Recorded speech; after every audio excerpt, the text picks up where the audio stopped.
तिल गर्म होती है इसलिए अभी आज के दिन खाया जाता है। इसके बाद तिल का उपयोग कम होने लगता है, बहुत थोड़े अमाउंट में करते हैं।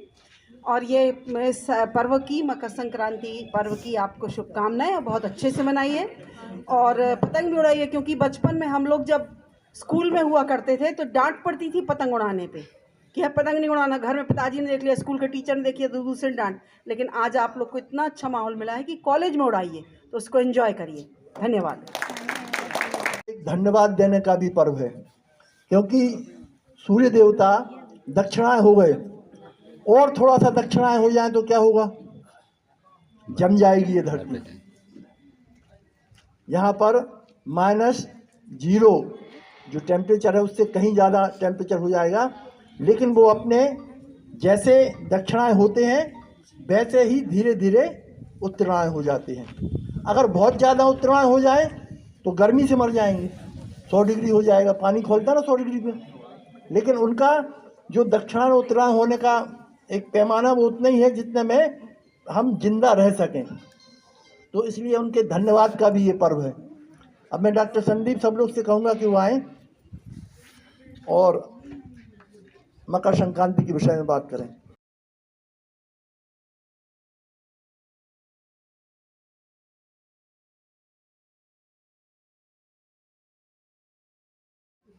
इस आयोजन की सूत्रधार हमारे महाविद्यालय परिवार की मुखिया, हमारी यशस्वी प्राचार्य डॉक्टर सरोज गुप्ता जी,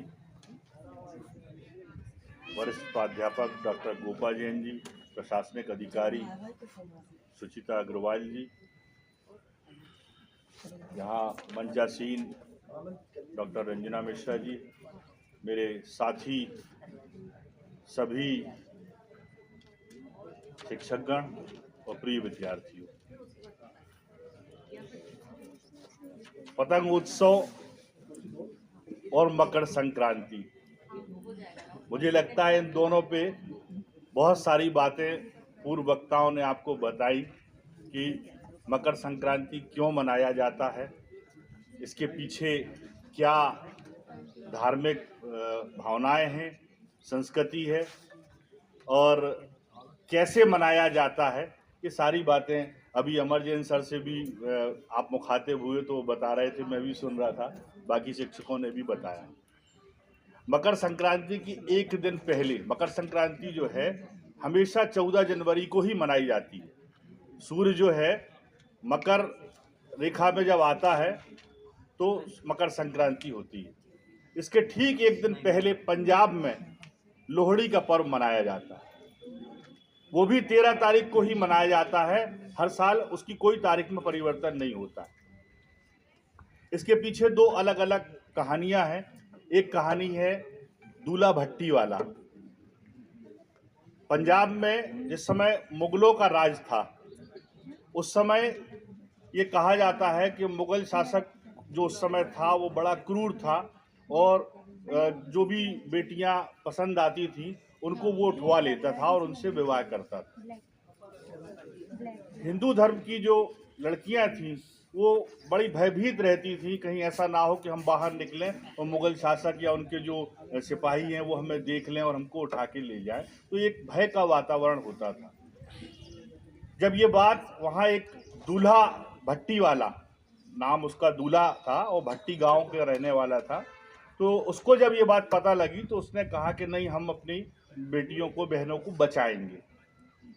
तो उसी समय एक ब्राह्मण परिवार में सुंदरी और मुंदरी, दो लड़कियों की शादियों का रिश्ता तय हो रहा था, लेकिन लड़के वाले डर के मारे वो शादी करने को तैयार नहीं हो पा रहे थे। कहीं ऐसा ना हो कि जिस समय हम बारात लेके जाएं उस समय मुगलों के सिपाही आए और बेटियों को उठा के ले जाए।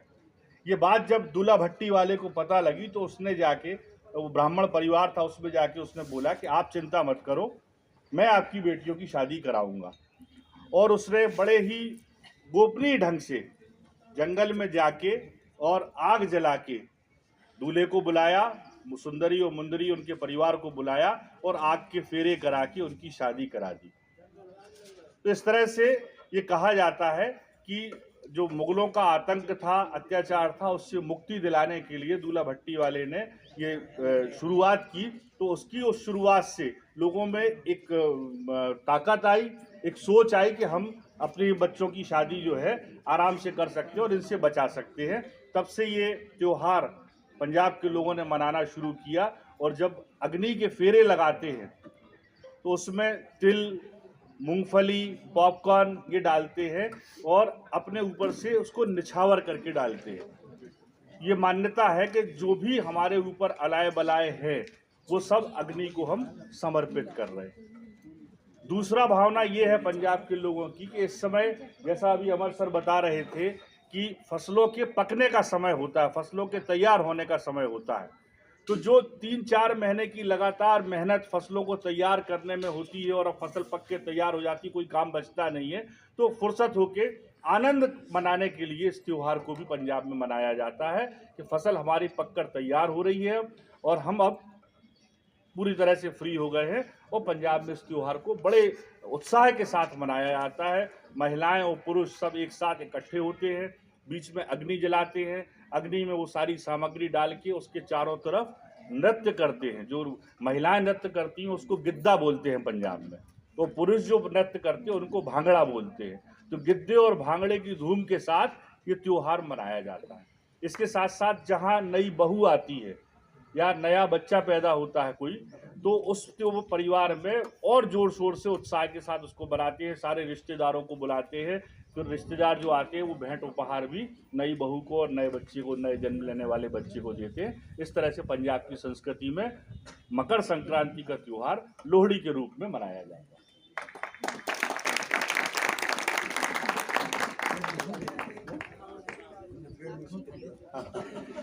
तो कहीं इसको पोंगल बोलते हैं, पोंगल का अलग तरीका है, लोहड़ी का अलग तरीका है, मकर संक्रांति जो हम मनाते हैं वो अलग तरीका, लेकिन त्योहार सब एक है। भावना सबकी एक है कि जो बुरे दिन हैं उनको अपन भूलें और नए दिन की अपन तैयारी जोश और उत्साह के साथ करें। सूर्य उत्तरायण हो चुके हैं, दिन बड़े होने लगे हैं, हम बड़े दिनों का उपयोग अपने जीवन के लक्ष्यों को प्राप्त करने के लिए करें। इन शुभकामनाओं के साथ आप सभी का बहुत बहुत धन्यवाद। अध्यापक जो भी बोलना चाहें, कोई भी अपने विचार जो व्यक्त करना चाहते हैं कृपया आएं और अपने विचार व्यक्त करें। सभी आदरणीय शिक्षक मातृशक्ति को प्रणाम करता हूं और बहुत ही प्यारे प्यारे अनुशासित छात्र छात्राओं, सर्वप्रथम इस महान पर्व की बहुत बहुत बधाई और रिस्पेक्टेड प्राचार्य महोदया को कि उन्होंने बहुत अच्छा कार्यक्रम आयोजित किया। कल मैम जब हम पिट्ठू का सिलेक्शन कर रहे थे तो सबकी बहुत इच्छा थी कि हमको पिट्ठू खेलना है, तो हम एक आग्रह यही करेंगे कि आप ये डिक्लेयर कर दीजिए कि हर शनिवार को जी 2 बजे से लेकर 5 बजे तक यहाँ पर स्पोर्ट्स में जो भी खेल आप खेलना चाहें, बिल्कुल ग्राउंड आपका तैयार है। जोरदार तालियां, क्योंकि इस समय सूर्य मकर राशि में प्रवेश करता है तो बच्चों आप लोगों के लिए तो बहुत ही ज़्यादा महत्वपूर्ण है, क्योंकि आप नई मकर राशि में सूर्य का प्रवेश करना मतलब भगवान सूर्य अपने पुत्र शनि से मिलने जाते हैं, मतलब आप में नई ऊर्जा का संचार होना चाहिए। तो यहाँ आगे मुझ में नई ऊर्जा का संचार हुआ है, क्योंकि मैं जब भी किसी भी कार्यक्रम के लिए आया हूँ स्पोर्ट्स के लिए तो रिस्पेक्टेड मैडम ने मुझे कभी मना नहीं किया। मैं सुबह से प्रतिदिन खेल परिसर में जाता हूँ, वॉलीबॉल खेलता हूँ। आप सभी को मेरा ये सलाह है, respected all lady teachers and gents सभी के लिए, कि सबसे समझौता करो लेकिन अपने स्वास्थ्य से समझौता मत करो। और थोड़ा बहुत जितना भी मुझे हमारे संत मुनि हमारे गुरुओं से जो मुझे जूठन प्राप्त हुई है ज्ञान की, उसको ग्रहण करो। मैं गारंटी दे रहा हूँ चैलेंज करके, जो ये किसी को पेट की प्रॉब्लम है या तो मैं गारंटी के साथ 6 महीने में कम कर दूंगा, वजन कम कर दूंगा। आई साइड का तो मैं नहीं बोल सकता क्योंकि वो समय के साथ है। तो सूर्य उत्तरायण हो रहे हैं, तो आप लोग स्वास्थ्य की दृष्टि से अपने वो नई चिंता का ऊर्जा करो। और एक और चीज है, योग में मैंने पढ़ी है कायाकल्प। हर आदमी को चिंता काय की होती है, जरा की, कि हम जीवन भर क्या रहें, स्वस्थ रहें, सुंदर देखें, और ये होना भी चाहिए क्योंकि what is the temple of soul, तो प्लीज वर्शिप इट। और स्टूडेंट, आप मैं बता दूं, मैं अभी 55 साल का हूं।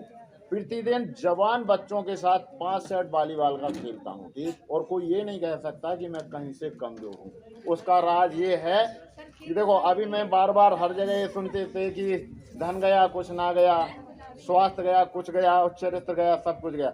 मैं सिर्फ एक बात कहूंगा, धन गया कुछ ना गया, पैसा गया सब कुछ गया, यदि स्वास्थ्य गया तो सब कुछ गया। यदि स्वास्थ्य आपका सही है तो सब कुछ कर सकते हो। यदि आप शारीरिक रूप से बलिष्ठ हो तो आप किसी से लड़ सकते हो, डिफेंड कर सकते हो, ठीक है ना। तो attack is the best defence माना जाता है।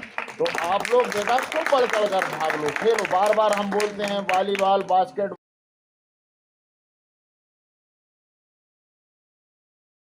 मकर संक्रांति से नई ऊर्जा, नई संचार के साथ आपके पास क्या नहीं है, तीक्ष्ण और केंद्रित दृष्टि है, ठीक। चारों ओर घुमाए जाने वाला क्या है, हाथ है। ये अंगूठा दिया है, बंदर और मनुष्य के अतिरिक्त किसकी नहीं, जिससे अपन एक ग्रिप बनते हैं। तो आज आपके पास ये ग्रिप बना लो और लक्ष्य को निर्धारित कर लो कि विद इन 2 और 3 ईयर्स में हमारे लिए कुछ ना कुछ अचीव करना है। बहुत ही योग्य और दक्ष उस्ताद हैं यहाँ, टीचर्स हैं आपको। सिर्फ अभी जो मैं देखता हूँ, मालूम कौन सी कमी है, संवाद की कमी है। कौन से संवाद की कमी है, टीचर्स के पास आप लोग जाते ही नहीं हो। मैं यहाँ से बोलता हूँ, वहाँ भी बोलता हूँ, हमारे नरियावली में बस स्टैंड से, बेटा चलो हम पढ़ा रहे हैं, आपको लिए पढ़ना है, आप इनसे लीजिए, संवाद करिए, वही है, ठीक है ना। देखो अभी हम बोल रहे बेटा, आप लोग बात कर रही हो, यही तो है। तो आप लोग को तीक्ष्ण केंद्रित दृष्टि कहाँ रखने, अपने लक्ष्य पे रखना है, तभी तो आपके जीवन में सूर्य का मैं उत्तरायण मानूंगा। अदरवाइज वही है, कुछ नहीं करना है। तो हम ज़्यादा नहीं बोलेंगे, सिर्फ अभी मैं कोशिश ये कर रहा था कि मैं रामधारी सिंह दिनकर की मैं कविता बोलने का इच्छुक था कि देखिए आगे क्या होता है, भाग्य 100 दिन ना सोता है। लेकिन मैं 4 लाइनों से अपनी पंक्ति को विराम दूंगा। मुश्किलें मनुष्य को आजमाती हैं, स्वप्न के पर्दों से नजरों को हटाती हैं, और गिर के भी मत हार ए मुसाफिर, क्योंकि मुश्किलें ही मनुष्य को जीना सिखाती हैं। और मैं ये वचन देता हूँ, किसी को फिजिकल की तैयारी करना हो, जो पुलिस में होती है ना, दौड़, जंप, और इस महाविद्यालय का कोई भी विद्यार्थी खेल परिसर में कभी भी आएगा, मुझसे 1 रुपये भी जो हमारी वो रहती है, शुल्क रहती है, फीस, मैं नहीं लूँगा। इसी के साथ मैं अपना काम करूँगा। इस कार्यक्रम में 2 चरण हैं। प्रथम चरण में ये पतंग वाला उत्सव और दूसरे चरण में सौभाग्य सामग्री का वितरण सम्मानीय प्राचार्य डॉक्टर सरोज गुप्ता मैडम के द्वारा महाविद्यालय के परिवार के साथ किया जाएगा। और अब मैं कार्यक्रम की अध्यक्षता कर रही सम्मानीय डॉक्टर सरोज गुप्ता मैडम से आग्रह करूंगा कि वो आएँ और मकर संक्रांति पर्व पर अपनी बात रखें।